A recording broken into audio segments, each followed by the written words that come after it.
Има бугарски историчари кои го обвинуваат македонскиот народ само затоа што постои. Бугарската наука има проблем со изворите кои го докажуваат постоењето на македонците. Бугарските политичари мака мачат да ја изолираат јавноста од сведоштва кои се стари повеќе од 15 века.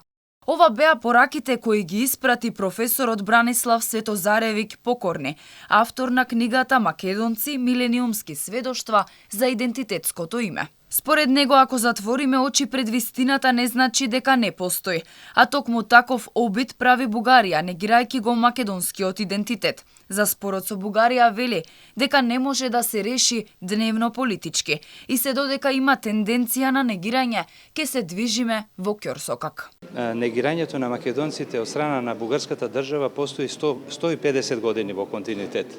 Но кога некого негирате 150 години, тоа е најголем доказ за неговото постоење. Кога сме нападнати идентитетски од некои институции државни, така треба и нашите државни институции соодветно да одговорат и посебно научните работници, кои си ја знаат работата и кои не смеат да бидат на страна од сите овие збиднувања. Така што секоја таква грешка може да има многу големи последици. Во книгата која е сублимат на се она што македонската историографија во последниве 75 години го има откриено, се цитирани над 1000 документи и извори, кои покажуваат дека последните 1500 години македонците се спомнувани во три форми: територијална, народносна и национална самосвест.